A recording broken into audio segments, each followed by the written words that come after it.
स्वागत है आप सभी का मेरे इस छोटे से चैनल पर, जहां हम बात करते हैं ऐसी मूवीज की कहानी के बारे में जो हिंदी में उपलब्ध नहीं है। तो आज हम बात करने वाले हैं साल 2022 में आए एक Korean drama movie serve the people के बारे में, जिसकी कहानी आपको बेहद पसंद आएगी।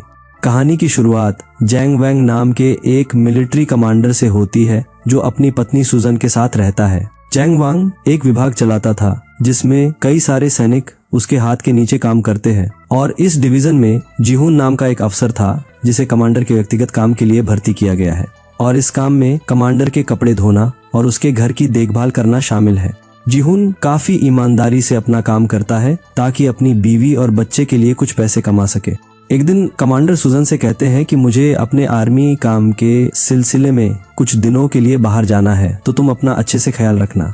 फिर अगले ही दिन वो अपने काम के लिए निकल गए और कमांडर के जाने के बाद सुजन जिहून के काम पर थोड़ा अधिक ध्यान देने लगती है।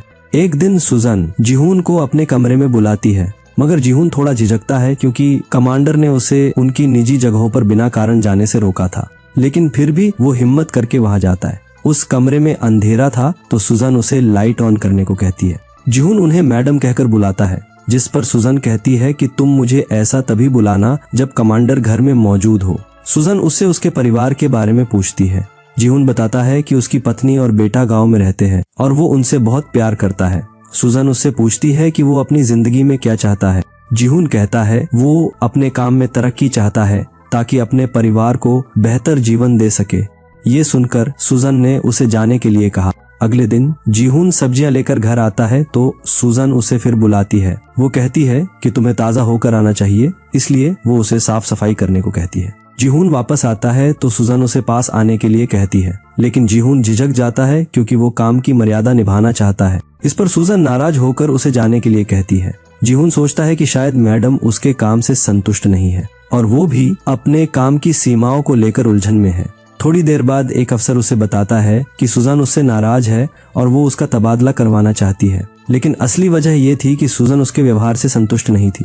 अब ये सब सुनकर जिहून काफी दुखी हो जाता है और उसी पल हमें उसकी पुरानी यादें दिखाई जाती है, जहां जिहून सेना में भर्ती होने के लिए वो काफी मेहनत कर रहा था। बस इतना ही नहीं, उसकी शादी भी बड़ी मुश्किल से हुई थी क्योंकि उसके पास सेना में कोई अच्छा पद नहीं है और इसलिए उसकी पत्नी भी उससे अच्छे से बात नहीं करती। जिहून इतने पैसे भी कमा नहीं सकता था कि वो अपनी पत्नी और बेटे को अच्छे से पाल सके, इसलिए वो काम पर अपनी तरक्की के लिए बहुत मेहनत करता है ताकि अपने परिवार को खुश रख सके। लेकिन यहाँ इतनी सारी मेहनत करने के बाद भी उसे अपने काम में कोई तरक्की नहीं मिली। अब जिहून अपनी मैडम को मनाने के लिए कुछ अच्छा सा खाने को लेकर आता है। वो सुजान से माफी मांगकर उनसे विनती करता है कि मुझे ये काम काफी मुश्किल से मिला है, इसलिए आप मुझे बस एक आखिरी मौका दे। सुजान उसे समझती है और उसे मौका देती है, जिसके बाद वो ऑफिसर को बताती है कि उसे अब जिहून से कोई शिकायत नहीं है। इसी तरह दिन बीतते गए और जिहून अपना काम और भी बेहतर तरीके से करने लगता है। जिहून अब काम को लेकर सुजन मैडम की हर एक बात मानता है। एक दिन जिहून सुजन से बाहर चलने का अनुरोध करता है, लेकिन सुजन को बाहर जाने की अनुमति नहीं थी, इसलिए जिहून उन्हें छुपाकर बाहर ले जाता है। दोनों हल्की फुल्की बातें करते हैं जिससे सुजन को काफी अच्छा महसूस होता है। वो अब जिहून पर भरोसा करने लगी थी। एक दिन दोनों साथ थे तभी कमांडर आ जाता है। जिहून काफी डर जाता है और सुजन को छुपाता है। कमांडर को आते देख जिहून के मन में डर बैठ गया था। वो कल्पना करता है कि अगर कमांडर उसे गलत समझ ले तो क्या होगा, और जैसा उसने सोचा था बिल्कुल वैसा ही हुआ। कमांडर ने दोनों को ही गलत समझकर उन्हें दंडित किया, लेकिन तभी जिहून की आंख खुल जाती है। दरअसल अभी जो कुछ भी हुआ वो बस जिहून का एक बुरा सपना था, लेकिन सपना होने के बावजूद वो इससे काफी ज्यादा डर गया था। अगले दिन वो सुजन से मिलता है और तब उसे पता चला कि सुजन ने भी कुछ ऐसा ही सपना देखा। जिहून कहता है कि उन्हें दूरी रखनी चाहिए, पर सुजन ऐसा नहीं चाहती। फिर दोनों साथ में खाना बनाते हैं और बातचीत करते हैं। वो अपनी जिंदगी और अनुभवों पर चर्चा करते हैं। इसी बीच जिहून सुजन से पूछता है कि उनकी और कमांडर की शादी कैसे हुई। सुजन बताती है कि दोनों एक दूसरे को पसंद करते थे। उनकी शादी भी अच्छे से चल रही थी, लेकिन एक युद्ध में कमांडर घायल हो गए, जिसके बाद उनकी सेहत, ऊर्जा और स्वभाव में काफी बदलाव आ गया और इस बदलाव के कारण उन्होंने मुझ पर ध्यान देना बंद कर दिया और इसी वजह से उनके रिश्ते में दूरी आना शुरू हो गई। इसी दौरान एक अफसर उन्हें देख लेता है। अगले दिन जिहून को पता चलता है कि सभी अफसर प्रशिक्षण पर जा रहे हैं और अब केवल वो और सुजान ही वहाँ है। दोनों इस मौके का पूरा फायदा उठाते हैं। दोनों घर के काम करते हैं, सामान ठीक करते हैं और माहौल हल्का रखने की कोशिश करते हैं, पर फिर वो पूरे घर का सामान तोड़ देते हैं।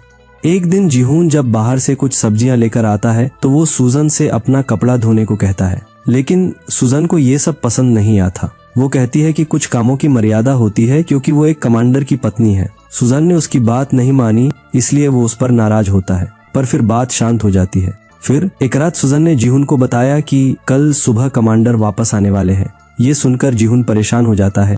वो अब तनाव में है कि उन सब बातों के बाद वो कमांडर का सामना कैसे करेगा। इसी बीच सुजान उसे बताती है कि वो एक महत्वपूर्ण स्थिति में है। उसने जीहून को वहाँ से अपने गांव जाने के लिए कहा और ये भी कहा कि जब तक मैं तुम्हें कोई चिट्ठी नहीं लिखती तब तक तुम अपने गांव से यहाँ वापस नहीं आओगे। अगले ही दिन जीहून अपने घर जाने के लिए तैयार था, लेकिन एक बात ये भी थी कि सूजन को छोड़ना उसे कठिन लगता है। सूजन उसे कुछ पैसे देकर वहाँ से अपने घर भेजती है। जाते वक्त रास्ते में ही वो देखता है कि कमांडर भी अब वापस आ चुके हैं। कमांडर जब अपने घर में जाते हैं तो टूट फूट कर पड़ी चीजों को देखकर खुद ही उसे ठीक करना शुरू करते हैं। दूसरी तरफ जीहून भी अपने गांव पहुंच गया, लेकिन अपने घर में होने के बावजूद उसका मन नहीं लगता। वो तो बस अपने पुराने काम के ख्यालों में ही खोया हुआ है। अगले दिन जीहून उठकर अपने घर के काम करने लगा। ये देखकर उसकी पत्नी उसे ये सब करने से मना करती है, लेकिन फिर भी वो कुछ न कुछ काम करने लगता है। अब दिन ब दिन जीहून काफी खोया खोया रहने लगा था। एक दिन जब वो अपने खेत पर कुछ काम कर रहा था तब उसे वहाँ एक बोर्ड मिलता है। उस बोर्ड पर सर्व द पीपल लिखा हुआ था, यानी कि लोगों की सेवा करना ही सबसे बड़ा कर्तव्य है। उस बोर्ड को जीहून अपने पास रख लेता है। वही वो हर रोज पोस्टमैन से पूछता है क्या उसके लिए सेना से कोई चिट्ठी आई है या नहीं। पोस्टमैन उसे मना कर देता है, उसके लिए सेना से कोई चिट्ठी नहीं आई है। उसे पोस्टमैन की इन बातों पर विश्वास नहीं था, इसलिए वो पोस्टमैन को रोकने की कोशिश करता है, जिससे पोस्टमैन पानी में गिर जाता है। एक दिन जीहून अपने घर में बैठा था, तब उसके बेटे ने गलती से उस बोर्ड पर अपनी साइकिल चलाई। ये देखकर जीहून को बहुत गुस्सा आया और उसने अपने बेटे को थोड़ा मारा और पीटा। ये देखकर जीहून की पत्नी को अच्छा नहीं लगता, तो वो जीहून के ऊपर बहुत गुस्सा करती है। वो जीहून के पिता के पास जाकर कहती है कि आजकल आपका बेटा पागलों जैसी हरकतें कर रहा है। जब से वो घर लौटे हैं पता नहीं उन्हें क्या हो गया है। ये सुनकर जीहून के पिता उससे बात करने के लिए आते हैं। उन्होंने अपने बेटे से कहा कि वो सेना में क्यों नहीं जा रहा, क्या अभी तक उसकी छुट्टियां खत्म नहीं हुई। अपने पिता की ये बात सुनकर जीहून बिना बुलाए अपने काम पर चला जाता है। वहाँ पहुंचकर उसे पता चला कि उसके सभी अफसर दोस्तों को छुट्टियों पर भेजा जा रहा है, क्योंकि उनके कुछ अफसरों और अमेरिकन अफसरों के बीच बहुत बड़ा झगड़ा हो गया था और अब वहाँ बस कुछ ही अफसर बचे हुए हैं। वही सूजन के कहने पर जीहून को एक अच्छे पद पर नियुक्त किया जाता है। एक दिन जिस अफसर ने जीहून और सूजन को देखा था वो जीहून को सूजन के पास लेकर जाता है, और जब उसने सूजन को देखा तो उसे पता चला कि सूजन वास्तव में एक कठिन समय से गुजर रही थी। दूसरी तरफ कमांडर को भी सच का पता चल चुका था, लेकिन वो किसी पर भी दोष नहीं डालते। वो अपने मन के तनाव को शांत करने की कोशिश करते हैं। अब 15 साल बाद जीहून एक मिल में कमांडर के पद पर है। एक दिन वो सूजन के घर जाता है और वहाँ के गार्ड से कहता है सूजन को मेरे आने की खबर दो। गार्ड जब अंदर जाकर वापस आया तो उसने जीहून को एक चिट्ठी दी। उस चिट्ठी में लिखा था कि अगर तुम्हें आर्थिक मदद चाहिए तो दे दी जाएगी। फिर हम कमांडर को सूजन और बच्चे के साथ देखते हैं जिसे उन्होंने अपने परिवार की तरह स्वीकार कर लिया है और सूजन को भी माफ कर दिया है, और इसी सीन पर ये कहानी यही खत्म होती है। तो दोस्तों, सर्व द पीपल ये मूवी हमें बताती है कि इंसानी रिश्ते बहुत जटिल होते हैं। लोग भावनाओं, अकेलेपन और परिस्थितियों के कारण गलतफहमियों में फंस सकते हैं। शक्ति, मर्यादा और सीमाएं बहुत जरूरी है। ये बेहद जरूरी है कि जहां अधिकार और अधीनता हो वहां व्यक्तिगत सीमाएं न टूटे। इस मूवी से हमें यही सीख मिलती है कि अकेलापन और उपेक्षा किसी को भी भीतर से खाली कर सकती है। अगर आपको ये कहानी थोड़ी भी पसंद आई हो तो वीडियो को लाइक करके चैनल को सब्सक्राइब जरूर कर देना। कहानी में अंत तक बने रहने के लिए आपका धन्यवाद।